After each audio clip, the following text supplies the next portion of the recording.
Olá pessoal, tudo bem? Eu sou o professor Christian Soares Mendes e hoje vamos dar continuidade ao nosso curso de Macroeconomia 1 da UFOP e hoje iremos tratar sobre um tema bem polêmico até um pouco, que diz respeito à questão da dívida pública e da equivalência ricardiana. Contudo, iremos tratar aqui mesmo da questão mais teórica, da questão relacionada à teoria econômica no que diz respeito a essa questão da dívida pública e, consequentemente, também a respeito um pouco aí da nossa da teoria da equivalência ricardiana, ok? Então, para a gente começar, é importante a gente entender aqui o que seria essa dívida pública, ao que se refere a dívida pública, o que ela corresponde na economia. Ela basicamente a gente fala que existe uma dívida pública porque ela se trata basicamente da dívida que o governo detém, né? Então o Estado, o governo, seja estados e municípios, eles têm dívidas também, dado que eles recebem arrecadação via impostos, via outros meios e também realizam gastos, Eles também têm investimentos que são feitos por meio da administração pública, tá? Então aqui conceitualmente temos o quê? Que ela é basicamente a relação que existe entre arrecadação e gastos. Quando o governo ele não detém nenhum tipo de recurso, então ele precisa utilizar de mecanismos para quitar essa sua dívida. E a maneira mais usual que ele tem é emitindo títulos do Tesouro, que são títulos da dívida. É como se ele pegasse emprestado com a população esse dinheiro para que ela pudesse quitar assim as suas dívidas. Claro que posteriormente ela tem que dar o retorno disso para a sociedade, mas a gente não vai entrar aqui em detalhes sobre esses títulos do Tesouro, A ideia é só da gente aqui entender um pouco de maneira mais geral a questão relacionada à dívida pública em si, Então, como que o governo, dado que ele possui essa dívida, como que ele pode financiar, quitar essa sua dívida, Ela existe basicamente três formas de tipos de arrecadação. E elas se referem basicamente ao imposto sobre a renda, que grande parte da população tem que declarar, esse é o nosso famoso imposto de renda. O imposto sobre o gasto, que diz respeito a tudo aquilo que consumimos, Então aí a gente tem a ICMS, ISS, outros tipos de impostos que a gente pode descrever aí, Tudo aquilo que é cobrado em cima do consumo, então ele é um imposto sobre o gasto, sobre aquilo que a gente está demandando, em que a população está consumindo. Então é um imposto indireto, por assim dizer. E por último temos o imposto sobre a propriedade, seja ela a terra, seja ela uma residência e seja ela um bem como, por exemplo, um veículo, que é uma propriedade, algo que você consome. Então aí a gente tem aí IPTU, ITBI, e PVA e diversos outros gastos relacionados, outras taxas que são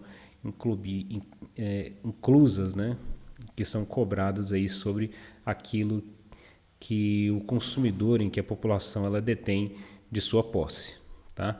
Então é basicamente essa relação que ela vai ter. Gasto, O governo ele vai ter gastos com diversos tipos de bens e serviços, seja, por exemplo, obras públicas, gastos relacionados com saúde, educação, infraestrutura, isso tudo é gasto do governo, em que ele realiza regularmente, ou pelo menos espera-se que ele realize de maneira mais frequente. Assim como a gente falou até o momento aqui, a gente estava tratando sobre o modelo ISLM, então buscando um pouco disso, só para a gente ilustrar essa questão relacionada entre receita e gasto, vamos considerar aqui, né, esse nosso modelo aqui SLM e vamos recordar sobre o que poderia acontecer dado uma redução de imposto sobre a população. O que isso implicaria, né, basicamente? Implicaria em um aumento do poder aquisitivo da população. Por quê? Porque se você reduz o imposto, você está reduzindo a taxação, seja sobre o consumo, seja sobre a renda ou a propriedade da população. Com isso, ela vai deter um maior poder aquisitivo, um maior nível de renda e, consequentemente, ele pode utilizar esse recurso adicional para seu consumo da maneira que lhe for conveniente, né? Então, o que vai acontecer aqui no nosso modelo SLM, se a gente for olhar? Claro que se a gente considerar especificamente somente a variação do imposto, a gente vai ver que vai ter uma alteração da inclinação da curva. Mas aqui a gente está tratando ela de maneira mais direta, relacionada apenas com isso. Também, claro, além da inclinação, ela também vai afetar uma dessas curvas, no caso, ela irá afetar a nossa curva IS, né? Então, havendo uma redução do imposto, basicamente a nossa curva IS ela vai se deslocar para direita, né? Para a direita, para cima. Então, com isso, a gente vai ter basicamente o quê?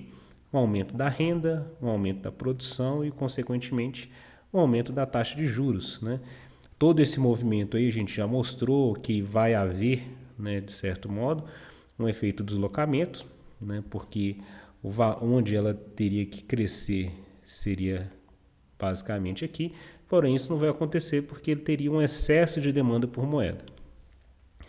Mas de que modo que isso afeta o governo, essa redução do imposto? Mas eu estou tendo aqui, Christian, um aumento da produção e da renda, mas ele vai equiparar ao valor da redução do imposto?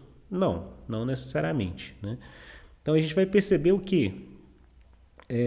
Como que isso pode afetar o equilíbrio, né? Como que isso afeta o orçamento do governo? Quando você tem uma redução do imposto, você está incentivando o consumo.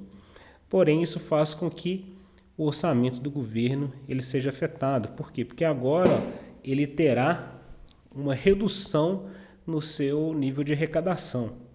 Porque o fato de ter reduzido o imposto não implica dizer que você vai ter um aumento do consumo de forma abrupta que irá compensar essa redução, tá?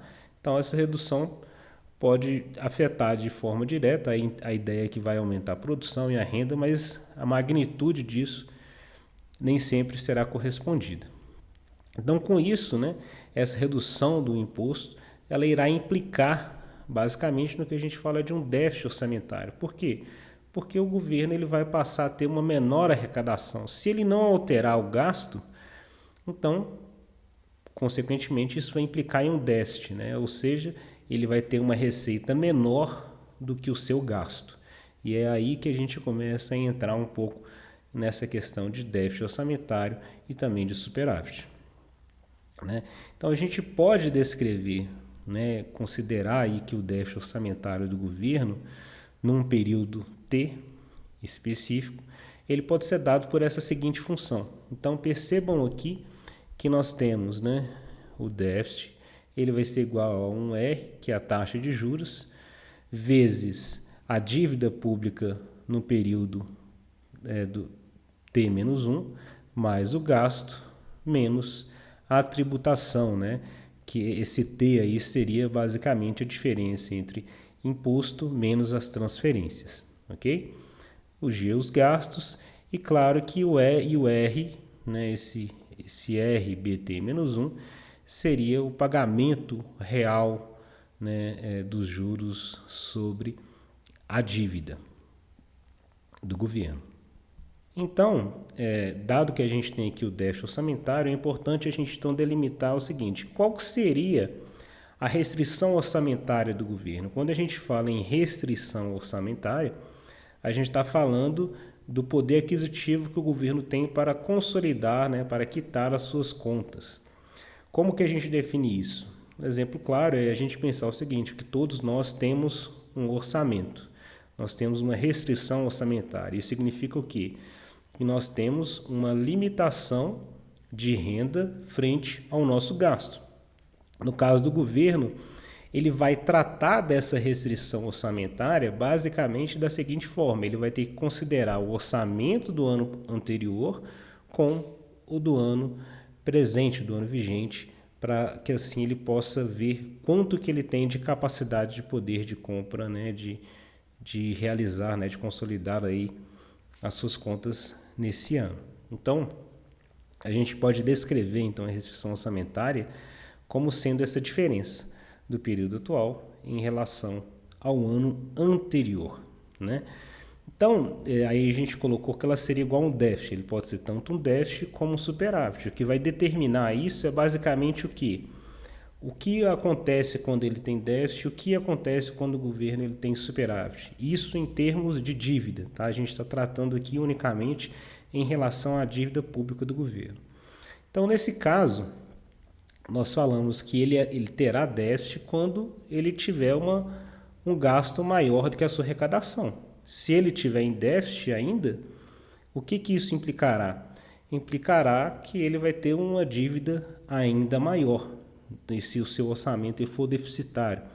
Ao passo que se o orçamento for superavitário, ele terá mais condições, ou seja, a sua dívida ela será menor se ele tiver esse orçamento superavitário. O que acontece no nosso governo hoje é que nós temos uma dívida pública enorme. Por quê?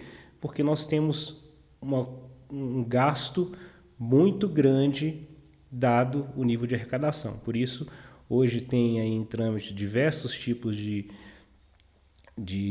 emendas, de planos, né, e de alternativas aí de reformas tributárias, justamente dado o tempo que não tem ocorrido em nosso país de alterações tributárias. Então aqui, somente resumindo um pouco disso que eu acabei de falar, né, quando houver déficit, a dívida ela irá aumentar ainda mais, né, dado que o gasto está sendo maior do que a arrecadação, e quando houver superávit, a dívida ela tende a reduzir, porque ele tem uma arrecadação maior, então ele tem uma capacidade de pagar mais juros ou até mesmo quitar uma parte maior da dívida pública. Tendo isso em mente, né, que nós temos aqui tanto a nossa restrição orçamentária como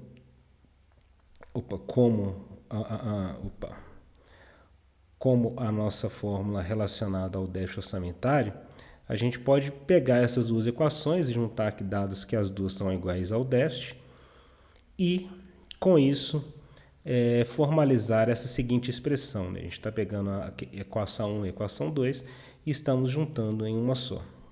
Então aí nós temos que basicamente a restrição orçamentária do governo ela está relacionada à variação da dívida com o seu nível inicial, os gastos e dos impostos atuais, que é a diferença entre o imposto menos as transferências. E aí a gente pode decompor isso dessa seguinte forma, em que BT menos BT menos 1 é a variação da dívida, a variação dada à questão orçamentária do governo. O déficit primário, que é basicamente a diferença entre o gasto e a tributação, né? E aqui, se nós pegássemos o contrário também e escrevêssemos aqui TT menos GT, a gente teria o superávit primário, né? Só uma inversão na questão da expressão.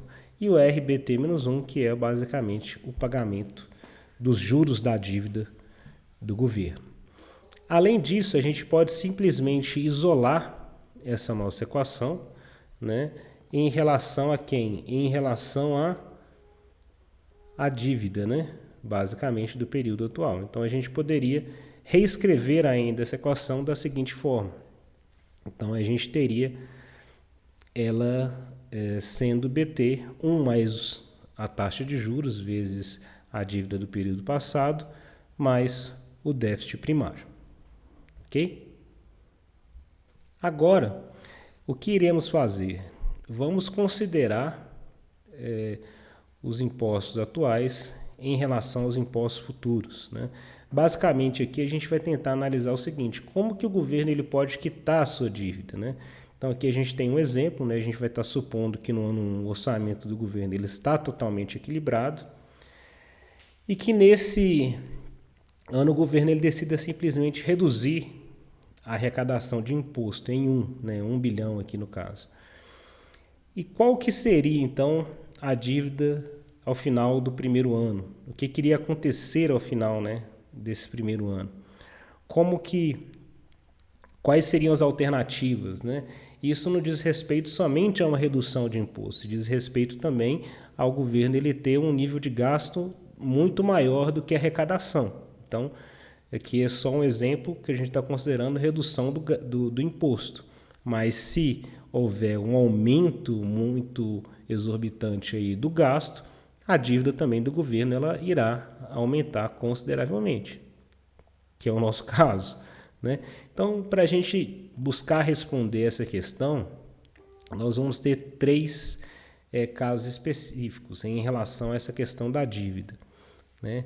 Se ele reduziu nesse primeiro ano, quais que vão ser as alternativas de quitação, né, da dívida do governo. Então a gente vai ter aí a primeira opção, que diz respeito ao pagamento total da dívida no ano 2, o pagamento da dívida no ano T e até mesmo a estabilização dessa dívida no ano T, né, ou seja, um ano qualquer. Ok? Então, dando início aqui a essa primeira parte, o pagamento da dívida no ano 2, nós vamos poder escrever então essa restrição orçamentária ao final do ano 2 como sendo basicamente o quê? Então, olha só, aqui a dívida, né, ou seja, a restrição orçamentária, né, do ano B2, vezes 1 mais a taxa de juros e a dívida basicamente do período passado e a diferença entre o gasto do ano atual e o imposto do ano atual, né? A arrecadação que foi realizada nesse ano, no final do ano 2, não do ano 1. Então aí vamos ter o seguinte: se a dívida ela for paga no ano 2, então basicamente esse valor da dívida vai ser o quê? Vai ser 0. No final do ano 1, ela era igual a unidade, que ela reduziu 1 bilhão, então ao final desse ano ela era 1. E ao final do ano 2, ela basicamente será quanto? Será igual a 0. Então dessa forma, o que irá acontecer? Se esse aqui é 0, aqui nós vamos ter igual a 0. E B1, ela é igual a unidade. Ela sendo igual a unidade, então nós vamos ter aqui ao final basicamente quais termos? Basicamente teremos o termo 1 mais R e essa diferença entre a arrecadação, o gasto do governo e a sua arrecadação. Logo, a gente pode perceber então que teremos a arrecadação menos o gasto, que vai ser igual a 1 mais a taxa de juros, né? Então, para que o governo ele possa quitar, né, pagar toda a sua dívida ao final do ano 2, ele deve apresentar um superávit primário, né, que vai ser basicamente igual a quem? 1 mais a taxa de juros, ou seja, ele tem que pagar ele tem que pagar a dívida que ele vai ter 1 mais a taxa de juros cobrada naquele período, tá? Vamos supor que aí no caso é 1 bi, então ele teria que pagar 1,1 bi de dívida, se assim fosse considerado a 10%, ok? Então percebam o seguinte, para resumir isso aqui nesse quadro, como vocês podem observar, nós temos aqui o ano 0, o ano 1. No ano 1 houve uma redução do imposto de menos 1. Então qual que é a dívida no final do ano 1? É de 1 unidade. Então para ele quitar essa dívida de 1 bi, ele vai ter que pagar 1 bi mais a taxa de juros vigente naquele período, né? 1 vezes 1 mais a taxa de juros, para que ele possa anular essa dívida, né? Ela ser quitada ao final desse período, ok? Agora, mas se fosse considerar então o pagamento da dívida no ano T, então aí nós teríamos que considerar do ano 2 ao ano T-1, que essa dívida, o déficit, ela seria basicamente zero. Então, a restrição orçamentária ao longo dos anos, ela teria que ser expressa da seguinte forma, considerando, claro, que no ano 1, essa dívida ela aumenta em 1 bi, né? Então, ela aumenta uma unidade, né? Então, a gente está até colocando aqui que no primeiro período ela é igual a 1. Ok? Então, aqui começando pelo ano 2, nós teríamos então que essa dívida nossa, ela seria de quanto? Seria de B2, que é 1 mais R, B1 mais 0. Por que mais 0? A gente está considerando aqui que não há, né, que o déficit é zero, ou seja, que o gasto, né, e a arrecadação eles são nulos nesse período para facilitar aqui o entendimento. Então vai ser igual a quem então no final? Então ao final do ano 2, quanto que o governo ele vai ter que pagar de dívida? 1 mais R. E no ano 3 para frente, como que ficaria?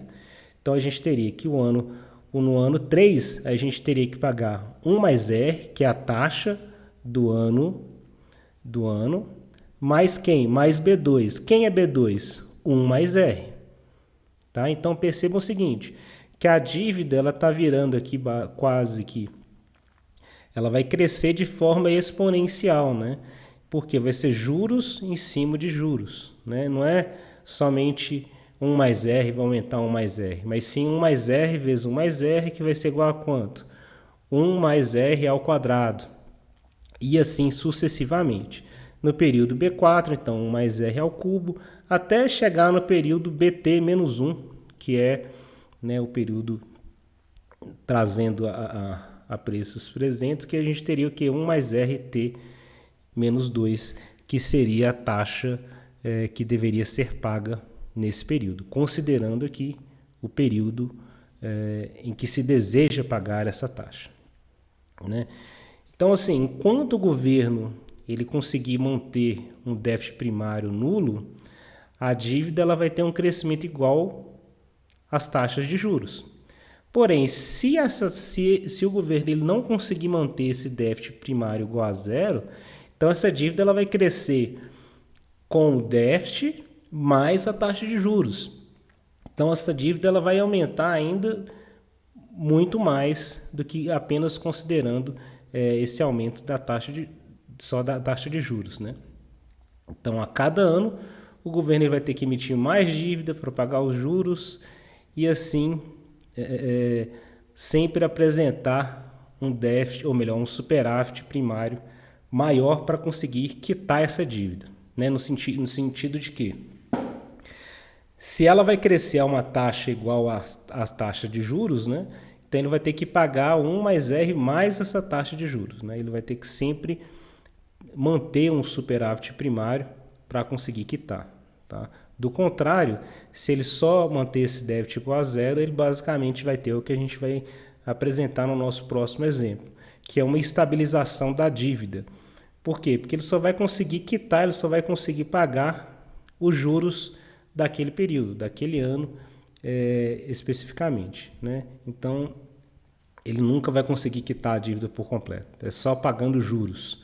O governo nosso, né, a nossa economia atualmente do Brasil, nós tentamos, às vezes, não conseguimos pagar nem mesmo os juros da dívida, de tão elevada que está, né, essa dívida pública do governo. Então, resumindo, para o governo ele conseguir manter, né, esse superávit, pagar a dívida, ele deve manter esse superávit, que deve ser igual a 1 menos T. 1 mais R, né? Perdão, aqui, 1 mais R, T menos 1, tá? Então é mais, tá? 1 mais R, T menos 1. Então o que a gente vai fazer? Para a gente conseguir demonstrar esse pagamento da dívida aí. Então a gente vai ter que, no período T igual a zero, que vai ser quando ele pretende quitar ele vai ter que ser igual a zero.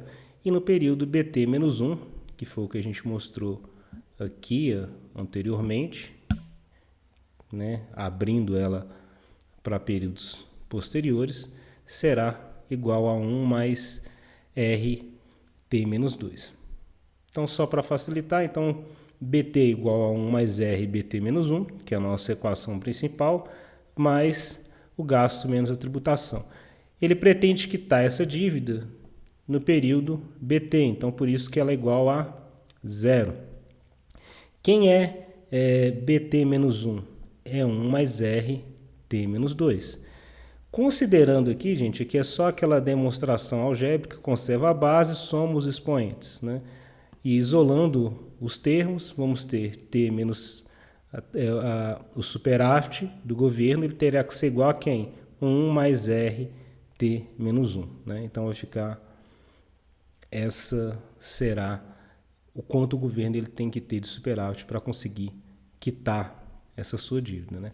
Então, se os gastos eles se manterem inalterados, uma diminuição do imposto deve ser compensada por um aumento no imposto futuramente, que vai ser para aumentar essa arrecadação. E o que tem a ver, que a gente também vai analisar em relação à questão da equivalência ricardiana. Então aqui é só o resumo de como que irá acontecer essa quitação, essa relação, né, do imposto com a dívida em anos específicos. Né? Por exemplo, ano 1, ano 2, 3, 4 e 5. E quanto que deveria ser o pagamento, né, para quitar essa dívida. Então, quanto mais tempo, né, o governo ele esperar para aumentar o imposto, para assim aumentar a arrecadação, dada a redução que ele fez no período passado, maior, consequentemente, será esse aumento do imposto no final. E a estabilização da dívida, que é o último termo que a gente vai analisar, ele considera quando que o governo deseja estabilizar a dívida a partir do ano 2. Então, a gente basicamente está falando que o governo ele não pretende quitar a dívida, ele pretende apenas estabilizá-la. Então, por isso que a gente colocou aqui que B2 é igual a B1, que é igual a 1. Fazendo assim, então, a dedução, nós teremos B2 igual a 1 mais RB1 mais G menos T, né? Gastos menos a tributação. Então, esse termo será igual a 1 e esse termo será igual a unidade. Então, temos 1 que é igual a 1 mais R mais a diferença entre gasto e tributação. Passando esse termo para o lado, para a gente encontrar a questão relacionada ao superávit, e passando 1 para o outro lado, vamos ter que a tributação menos o gasto vai ser 1 mais R menos 1. Abrindo o termo, vamos ter quem? Os juros. Então, basicamente, para o governo estabilizar a dívida dele, ele tem que conseguir quitar a sua dívida, ou melhor, ele tem que conseguir pagar ao menos os juros. Se ele conseguir pagar os juros, isso considerando que ele não vai ter aumento de déficit nem de nada, né? Ele sempre vai estar apresentando um superávit aí que vai ser favorável e que vai ser igual a essa taxa de juros que está sendo cobrada. Né? Resumidamente, então, para ele estabilizar, ele tem que estar sempre cobrando aí um juros respectivo nos anos seguintes. Eles têm que ser igual, né? O superávit que deve haver do governo tem que ser igual a esses juros, ok?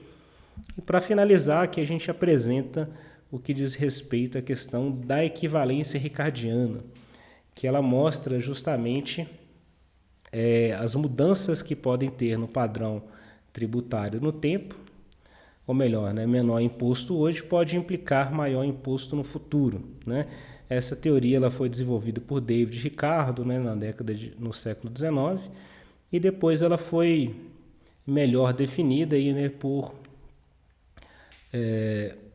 Barron, né, que tratou também dessa questão relacionada à equivalência ricardiana. Basicamente, essa função é só para mostrar o seguinte, que o consumo, né, aqui nós temos o consumo basicamente toda a vida dividido, né, o consumo de hoje, de amanhã, dado uma taxa de juros, vai ser igual ao nível de produção menos os impostos que serão cobrados sobre ele, né? Então, o consumo de toda a vida vai depender do nível de produção e da diferença das taxas da tributação que vai ser cobrada, dado também, claro, essa taxa de juros desse mercado, né? Então, temos então que o consumo de toda a vida é igual a essa diferença, né? Basicamente do valor presente da produção com o valor presente dos impostos. Resumidamente, né, a equivalência ricardiana ela vai estar mostrando para a gente o quê? Que alterações da dívida pública e do gasto do governo elas não vão influenciar a atividade econômica, o que na verdade a gente sabe que não é bem assim, né? Déficits que podem acontecer do governo e da dívida pública, eles vão ter efeitos consequentemente na atividade econômica de um país. Justamente por quê? Porque ele vai ter que aumentar em algum momento o imposto, a arrecadação, e tudo isso vai ser refletido. E de onde que ele vai tirar esse dinheiro para quitar essa dívida ou pagar, reduzir esse déficit e aumentar a arrecadação, né? Ele acredita basicamente o seguinte: se a gente tiver uma redução agora do imposto, as famílias elas vão pensar de tal forma racional que elas vão guardar esse dinheiro, né, devido a percentual que foi, se o imposto reduziu 10%, então as famílias vão guardar 10% dessa redução para que elas possam consumir no futuro. Mas a gente sabe que isso não é verdade, porque qualquer redução que venha a ter, seja em termos de tributação, né, as pessoas acabam refletindo isso, né, transformando isso em consumo. Elas não pensam muito no futuro, elas pensam muito mais no hoje, sem pensar muito nas gerações futuras. A consequência hoje em dia nossa, às vezes, de ter tributos tão altos é justamente porque a gente não teve tantas reformas no passado. Então, ia chegar uma hora que isso iria estourar. Infelizmente, está sendo nas gerações atuais.